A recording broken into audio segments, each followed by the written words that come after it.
This is TWiT. This episode of Tech Break is brought to you by our friends at IT Pro TV, now called ACI Learning. Together, ACI Learning and IT Pro entertain and train your team to keep your business performing at its best. Visit go.acilearning.com/twit.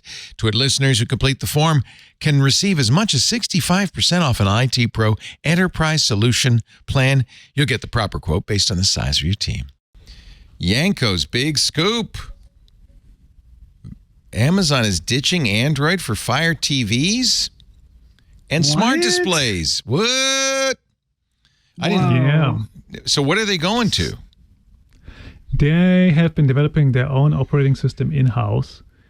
So Fire TVs, Android, Amazon brought out 10 years ago, right? Or about almost 10 years ago. I think it was 2014. And ever since they've been using something called Fire OS, but under the hood, that's basically Android based on the open source version of Android. Same thing with the tablets, right? The Fire tablets. They're same thing with Android. The tablets. Yeah. Same thing with their smart displays, the Echo Shows. It all runs Android under the hood. And it comes with a bunch of downsides, right? First of all, they depend on waiting for Google to release those things as AOSP releases. There also has been fights with Google in the past where Google has basically blocked them from working with certain TV makers for years. And so all of that has led to them for a couple of years now looking at alternatives. And I've heard some gossip about that a couple of years ago, and I've sort of following it a little bit ever since.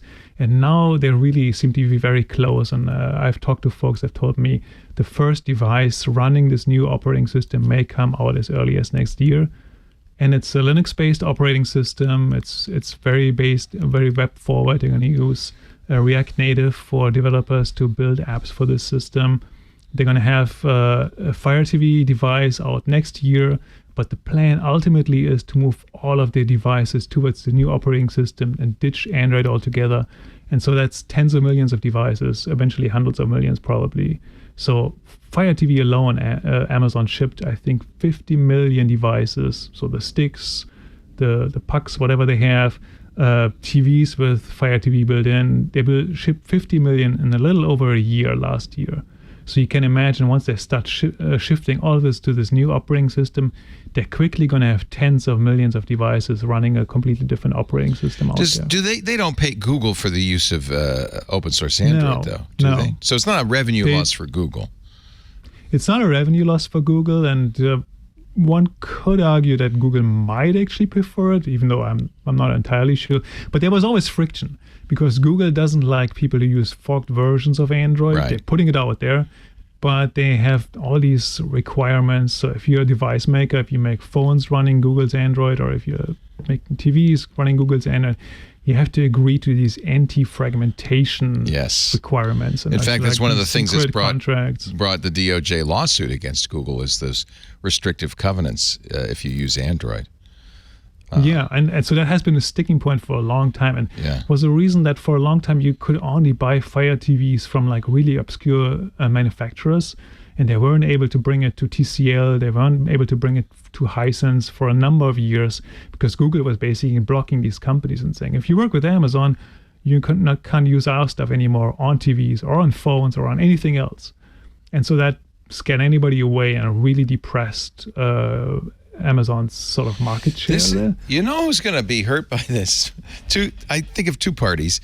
One, Docta's friend who goes around selling hacked Fire TV sticks with with all of the pirated streams on it, which is a big market. That was one of the first comments when I came the story out.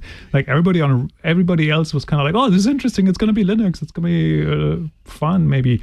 But everybody on Reddit was like, oh no, how are we going to sideload our hacked stuff on this now? How are we going to do Kodi and all this stuff? Exactly. So yeah, there's going to be some people are going to be upset by it for sure. The other party that might be upset is Microsoft, because they have the Android store on Windows, but it's not the Google Play Store. It's the Amazon store.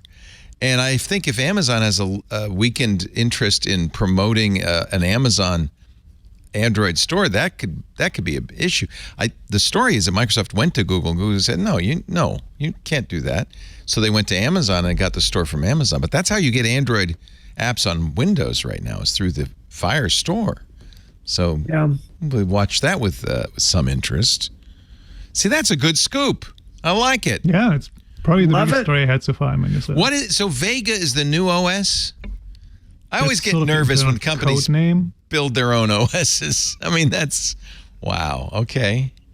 Now, I mean- will this Okay. also be? Do the Fire tablets still run a forked version of Android, and will this cover those as well? That is a very good question. So I heard a source that told me that they basically want to move away from Android for Yeah. all the devices, That which would would make include sense. the tablets. Yeah. But the tablets are arguably the part that is the trickiest, because if you have a TV, right, you have like maybe 5-10 streaming services, you have a handful of apps really. But tablets, people download way more games, many more different apps.